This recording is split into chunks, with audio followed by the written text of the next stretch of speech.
It is so good to be back at TPC Sawgrass. When I mean back, I mean virtually. I've never been in person. It's good to be virtually back. Before we get going, guys, I just want to say a huge thank you to everyone that supported the first video at Bay Hill, the Arnold Palmer Invitational. An amazing event, and the video did so much better than what I thought it would on a new channel. So I found ways of trying to make this a bit more entertaining. I feel like 18 holes could be a bit of a slog, so what we're going to do is still provide the facts, still have a lot of fun, but maybe show more of the feature holes and, well, if there are any golf highlights, which I doubt. Let's just get this tee shot away first. Oh, the casual, he's stiff, you see. He didn't get a chance to practice this morning. No body rotation, all toe, but luckily, he's got away with that. So this is one of those golf courses I feel that even non-golfers know just by one iconic hole, which we'll get to, well, towards the end of the round.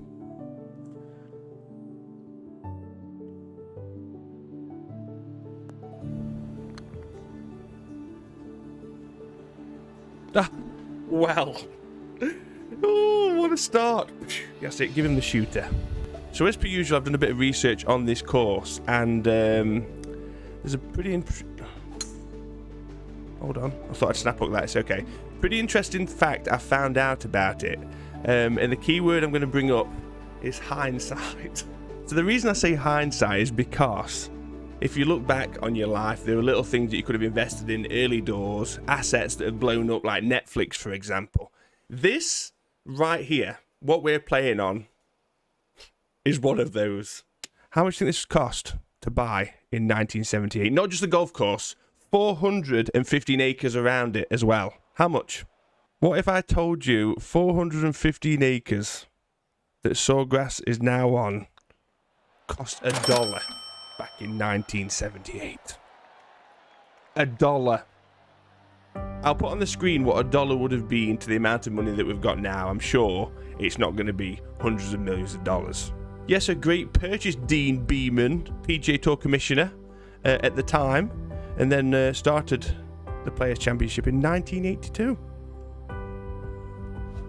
All full of knowledge. I'd never Googled any of this. This is just all in there. It's not just a beautiful head, it's full of information.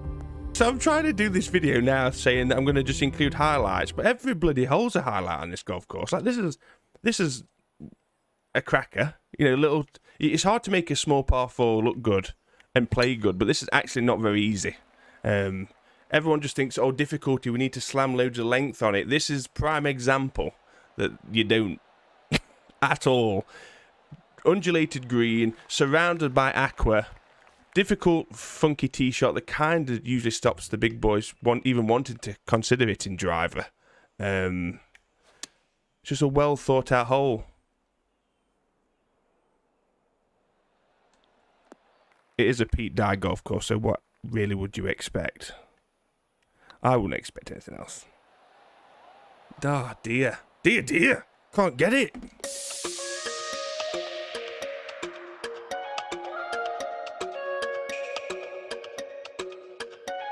So, I've always wanted to put this meme in a video, and I never thought it would be relevant in a golf video, so here it is. Never gets old, does it, that? Goats, why goats, you ask? Well, fully enough, Pete Dye thought outside the box when creating this golf course and needed not just human hands, but a lot of help from four-legged creatures like goats. Definitely an out-the-box idea from an out-the-box kind of guy. But it ended up working out to basically the goats took care of 80% of the overgrownness of the golf course in like a year. So they were fantastic. So you're probably asking yourself now, where did these goats go if they did such a great job? Great question, I suppose. I was thinking the same thing. Apparently, they just started to cause havoc, knocking down fences, disappearing. Some of them ended up on the clubhouse roof, very goat-like behaviour. And the first head pro of Sawgrass said it smelled like a zoo, so... yeah, I don't know where the goats actually went to. That's quite an interesting... Get out!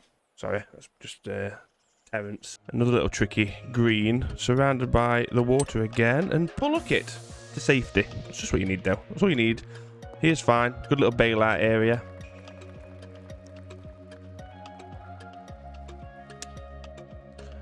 Spin. Oh, yeah. Love those little low trajectory chips. Itches. Little spinners. You know it's going to spin. It's like, wait for it. So at Augusta, we go for a pretty iconic egg sandwich. Oh, dear. I've shanked that. Thinking of egg sandwiches. Oh, no. Oh, dear. Ooh. To the iconic Bay Hill Arnold Palmer drink. To the now Sawgrass splash.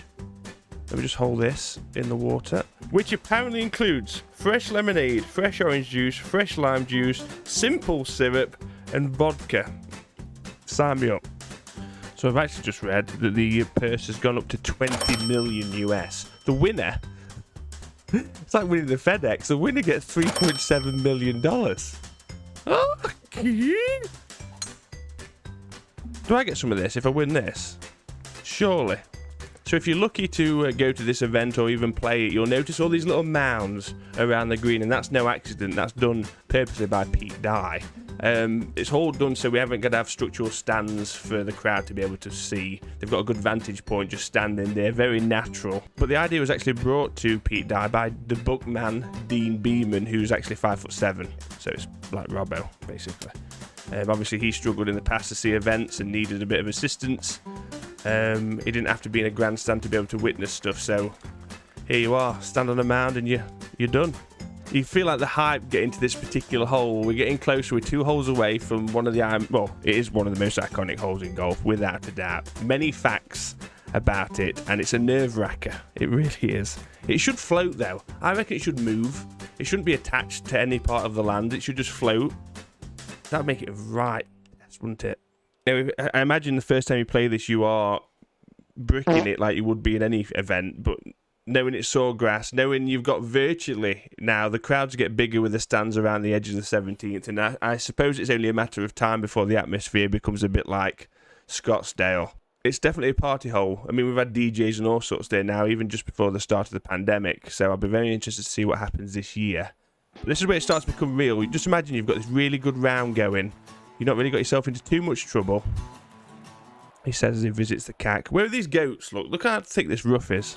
It's just probably in your mind a little bit, especially if you've not played this a lot. That's going to work nicely, I think. That shape out of there. Oh yeah, oh yeah. No one's watching me there. Everyone's watching the hole in front. We love an eagle, won't we? Chip in. If I chip this in. Oh, what? That was the pace for just a little gathering, but we'll take birdie. So it's eagles galore in this event. It really keeps it exciting because you've got the real tough holes where you've just got to be sensible, but there's also ones where you can really go. So expect to see a lot of eagles throughout the this year's event. Justin Rose, though, is the only player to have got, I think, 12 and 16, 2 eagles in 1 round, which is pretty impressive. That definitely helps the scorecard. Oh no! Oh no! So right. So I did this on purpose. So that's going in the water on 17. Okay. So I don't know if you knew this, but this island green here, so iconic. Even if you don't know golf, you'll probably recognise this. 100,000 golf balls a year go in this water, and I've just added to it. I might be adding another one here. The thing is, the worst part about this is it's not a long hole by any stretch. So I'm doing this for content purposes. It's only like a little flicky par 3, but it's just what's around it. Just look at this. All, like, the wood can save you if you just hit the green, it just rolls. That's, like, pretty nice that they've raised that a little bit. But obviously the iconic putt still here is Tiger's better than most. Better than most.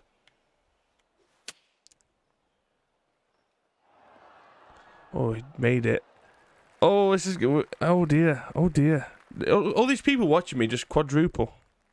Well, and I know that because I'm not going to hold this. There you go. Look, they're still cheering for me. That's lovely, that. And then this one.